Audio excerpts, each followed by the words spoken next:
Hello there folks, this is Ferengi on board again. Welcome to my little YouTube channel, a channel that I am slowly expanding with videos regarding my video game as well as introspection and, well, spirituality in general. I seek different aspects and I try to answer different people's questions regarding, well, different spiritual ideas that I may share some of my acquired wisdom on. So this time I decided to throw a little video on fetishes, and another reason why actually things are taught in reverse in this universe, and well, in the end this is nothing else than a way for us to learn and expand, because we are technically much more than our physicality being in a way kind of 1% of the entirety of the being that we are. Now the point is, an idea came to my mind a while ago, and for some reason I don't think I actually made a video on it, and well, if I did, my bad that I forgot. But the point about this video is very simple. So the video will take into account fetishes a bit, and will actually speak on why actually the mistress is actually the slave and the slave is actually the controller. Now, probably you're not too knowledgeable of the fact that, energy is contagious in a way, but the more important part is where your energy goes, okay, where your attention goes, your energy also flows. It's the case of those situations when you have those people around you that, they always talk, they always do whatever, and you kind of feel very drained around them. It's because, at least subconsciously, you have trained yourself to pay attention to those, and you pay so much attention to those people, especially if getting frustrated or irritated around those, that aspect of theirs actually does nothing else than simply drain you, because so much attention of yours is simply directed towards them. Now, this is also something interesting, because the truth in its shape and form is, well, not something general, and I can simply say that I will kind of never accept the point of a universal truth. People kind of have forgotten that universal requires to the whole universe, which we don't probably know 5% of, and also we don't kind of know too much about ourselves either, so there's no point speaking about the universe. And furthermore, the truth, well, the only universal truth in a way would be mathematics, because however you put it, if you count numbers, there's always gonna be the same result. Like 5 plus 5 will always equals 10, except the logical cases, right? If I give someone 5 apples and 5 lemons, they get 10 items. But if the question is how many melons they have, the answer will not be 10. So this is a logical difference in a way. The answer will still be correct, 5 plus 5 equals 10, but in this case the needed answer is not 10. Now, about fetishes and the truth, the point is, the truth will never ever be taught, because first of all, the truth is something that is variable. It will always vary per individual, it will always vary per, well, different aspects, and also the truth will also vary based on the awareness of people. People who indulge in sexuality a lot, they have an excess of that energy, so therefore their awareness will always be around there. So when they perform their, sexual fantasies or whatever, the point is they are gonna do, well, kind of nothing else than portraying their truth through those things that they are actually doing, because that's their level of awareness. Awareness is somewhat a self-limitation that implies how much of reality we accept perceiving. Now, why are these two roles opposite, and why do people really love certain roles? Like, some people love to be in control, some people love to be controlled, while some people just go with either of the two.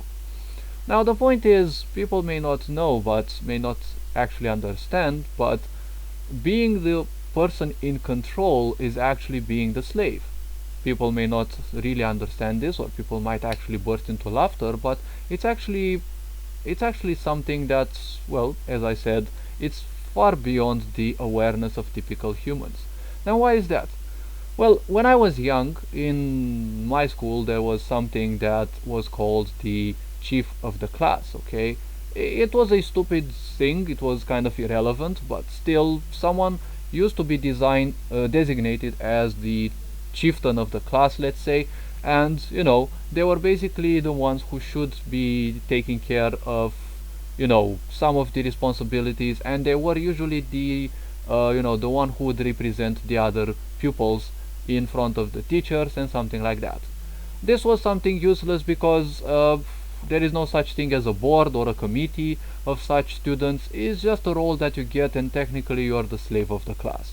How come? Well, because at times you have to come 1 hour earlier, and at times you actually leave 1 hour later. So I was actually in the 4th grade when I kind of realized that this role is, or 5th or 6th grade, when I kind of realized that this role doesn't actually give me any kind of advantage. If you're the chief of the classroom, well, who actually cares? Like, it's not that it's gonna make you more popular, and they call you the chief of the classroom, but you have a bit more responsibility over the others, but in the end you kind of end up as the one who definitely has to do those things. So it's a pretty bad option for children, especially at that age, because you can't expect very young people to have, a bit more thorough responsibilities.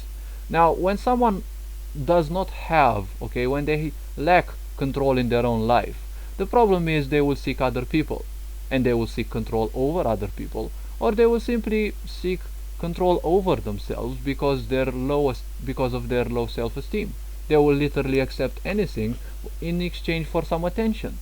This also points them out as somewhat vampiric, because through this they actually do nothing else than, vampirizing on other people. How come? Well, very simple. They simply don't do anything else than requesting from others, okay? That is how the slaves actually work, but they are actually masters in disguise. Probably they're not even aware of this, because usually awareness is reduced a lot with low self-esteem, but not in all cases. But the point is very, very simple. The person who receives, okay, usually the slave receives, that person is actually the master, because they're receiving both the so-called master's attention and also the master's acts. And in such cases, usually pain is transmitted as, pleasure. So the point is, they're receiving what they want, and also they're receiving the attention and the energy of the master, okay, or the mistress. And the reason why those people feel miserable is because they're actually ceding their own energy to the other person. So the point is, should everyone actually be a slave? Well, first of all, these fetishes are something that they're completely different, as of my view, from fantasies.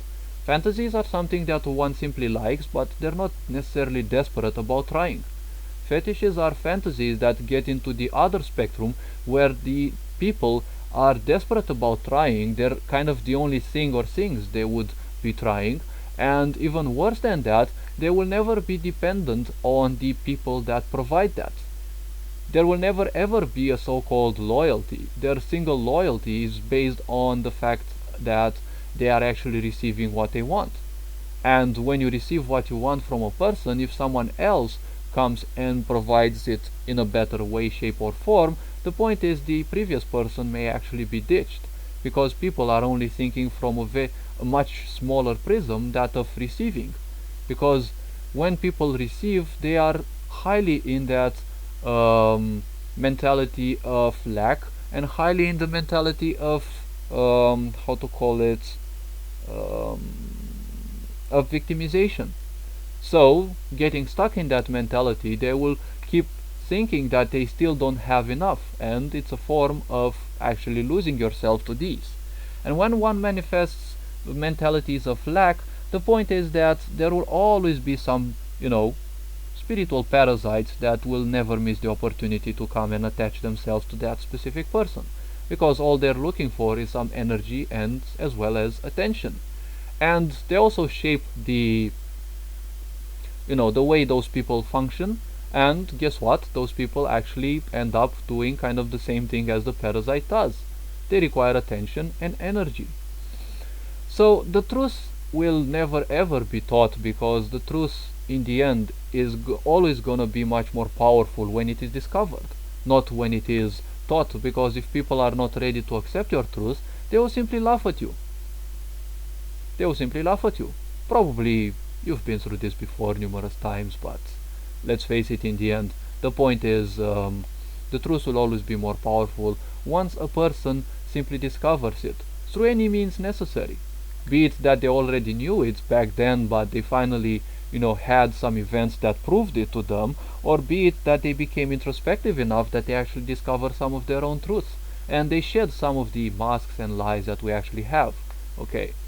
Now, when fetishes occur, the point is there is a very great energy exchange. So, not only the so-called master or mistress cedes energy to the slave, that person also, through their pleasure, bombards their environment with that. So, if the mister or mistress they have their own dungeon, for example, their aspects, that area is going to be constantly bombarded by the misery of not only them, but also all the people they induce pain on. And when they induce that pain on, they will also be inflicted with that pain. It's not that it's going to be physical, but there's a tremendous amount of karma that is being built.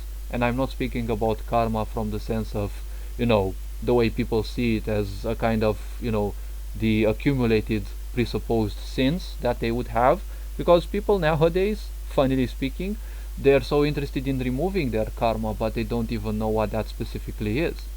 So, with all these being said, this is only something, this video's purpose is only intended to be kind of an eye-opener, because, well, I don't want to make long videos anymore. The point about this is very simple. When fetishes occur, there's a great amount of memory that is being generated, and that memory is actually shared in between the two individuals. So basically, the mister and the mistress also suffer subtle changes based on their own subjects, because they're also accepting some of their behavior subconsciously. It is said in the end that you kind of shape yourself based on the people that you spend your time with. That is why introspective people, they will always be so lonely in a way, but it's more like they will be careful because they're interested in preserving their energy, not spending them stupidly and foolishly with other people. Now, are fetishes bad? Well, in my opinion, there is no such thing as good or bad, because that is nothing else than subjectivity. Exactly like the case of loyalty. There is no such thing as, induced loyalty. Loyalty is just a feeling. It is just an emotion. And, well, the point is, I'm getting this video a bit longer than intended. So this video was only intended as an eye-opener. If people have questions, I can actually expand on this. I have been really busy with my video game lately, so my videos might actually be somewhat on pause, but I'm still interested in posting as much as possible. So until next time, take great care of yourselves. You are loved and appreciated. Ferenjan Board signing out.